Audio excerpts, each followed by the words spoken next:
Yes po, maririnig po ma'am. Ayan. At mabuti naman po, ito na, mapapag-usapan natin yung tungkol pa rin po sa sinasabing maaaring magkaroon po tayo ng shortage sa asukal. Ano? Ayan, paintindi lang ho natin, ito ho ba, mangangamba na naman ba tayo na magkaroon po ng importasyon? Sinasabi ho ni Pangulong Bongbong Marcos na maaaring mag-angkat ng 180 to 200,000 metric tons na naman. Ito ho ba talaga ang nakikita na lang nating solusyon, sir? Well, sa ngayon po ma'am, under the PBBM administration, na-improve po natin yung production natin from 1.799 million metric tons last year po. Mhm. Sa ngayon po, nasa 1.918 tayo and may konting milling pa po na natitira. Mhm. Pero, However, opo, go ahead. hindi pa rin siya po supot Sapat. sapat po. Mhm. Hindi pa po siya sapat to cover for the demand na 2.2 to 2.4 million po. Mhm.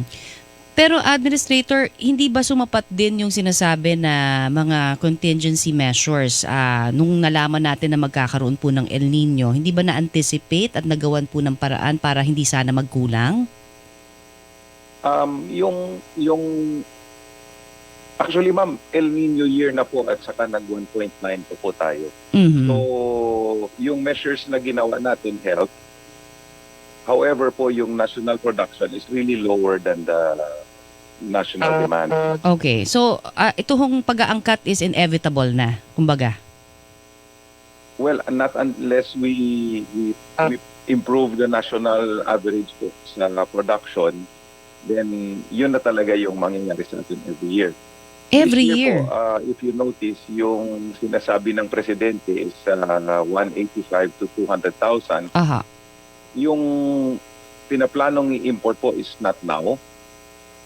Meron pa tayong naiiwan na 1.1 million tons of sugar.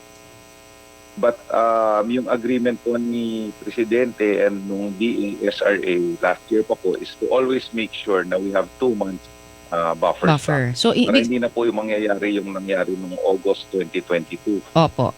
na tumaas po yung retail price natin hanggang lampas 100 pesos po. Mhm. Ngayon ba yung epekto ng El Nino, no?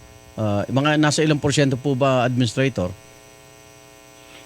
Yung crop na patapos, tinamaan siya ng El Nino towards the tail end na po. Oo.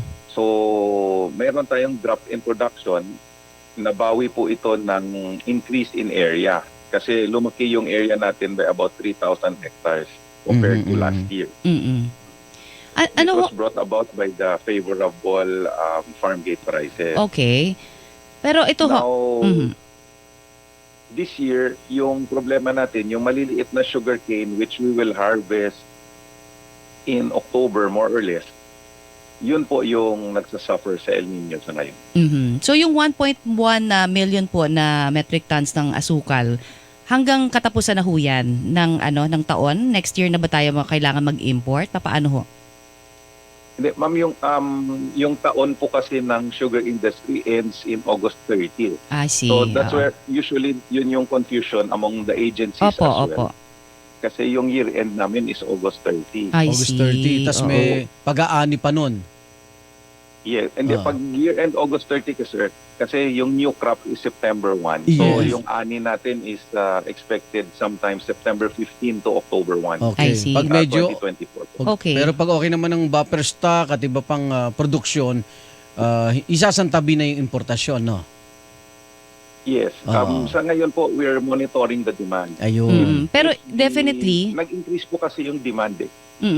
Sir, So, ano lang, sorry po go ahead. sige po kasi medyo nagkakaroon po tayo ng delay din siguro. Nag-delay. Opo. So sir, ipapa-explain ko lang kung September may anihan pa. So sapat na ho yun hanggang end of the year.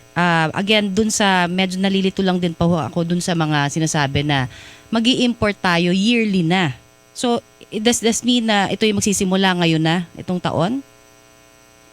Usually po ma'am, yung schedule ng importation, historically, dumarating yung asukal sa atin is July, August, and September. Mhm.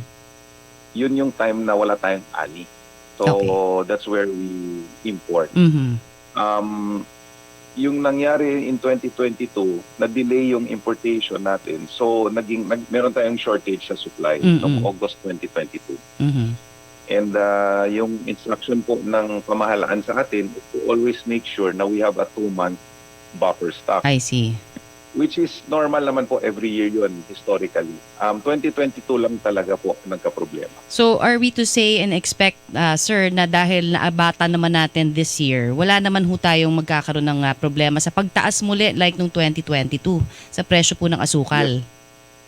Yes po, ma'am. That's why stable po yung price natin for the year. Yung figures po na sinasabi ng mahal natin na presidente, we are actually expecting na baka po mag-short, hindi naman siya short baka po mawalan tayo ng buffer bago mag-umpisa yung September 15 or October milling. So yun yung figure po na tinitingnan, but that will all be calibrated po based on the actual demand. So Administrator Ascona, sa mga Hello? Yes, po. sa mga market ngayon, no reason na magtaas sila ng presyo. Wala po. Sa Ayun. ngayon, wala talaga po. Kasi Okay. sapat yung supply natin. Ayan. Yes, ayun, So ayun. yun lang naman ang Kasi gusto baka natin marinig. pag oo. naririnig ito na Baka may magkaroon ng magsamantala ganyan, mag-i-import, naman. yun na naman sa merkado ang reaction agad price increase kahit nag-uusap pa lang Administrator, ayan. Alright, mukhang nawala na si Administrator, no? Hello? Alright, sige. At least nakuha na natin. Hello? Ayun, sir. Ayan.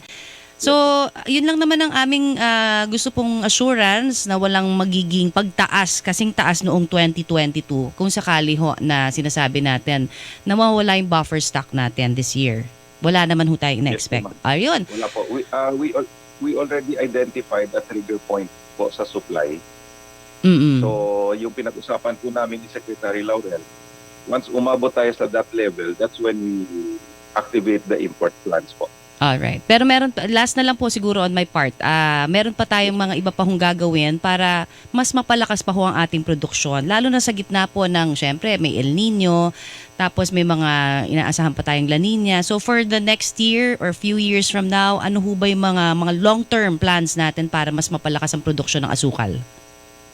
Sa ngayon po, ma'am, matagal po kasi napabayaan yung breeding program po natin sa sugarcane. Okay. Pinabahala po ito kasi sa private sector.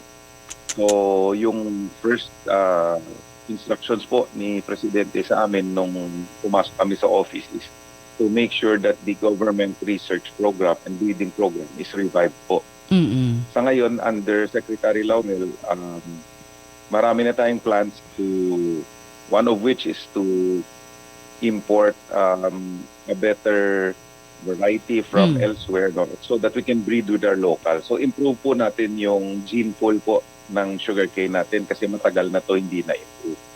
Alright. Yung push po natin is to really improve production po. Kasi Yes. once we improve production, we will lessen our dependence on imports. Ayun. Marami pa ba kayang Ayun mga na. magsasaka ng tubo? Yung total number ng farmers, ma'am, hindi, siguro nasa 150 to 200,000 farmers po yan. But yung dependence po ng industries nasa 5 million po.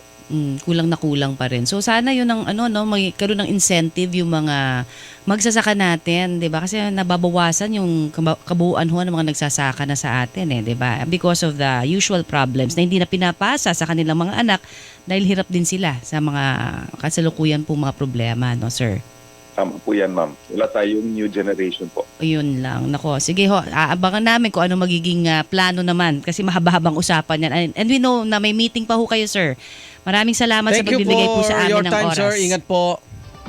Anytime po. Thank you po. Salamat. Thank you po. Ayan. Administrator Pablo Ascona, Sugar Regulatory Administration o SRA. Shout out sa mga palengke. Kikilingan, walang pinoprotektahan.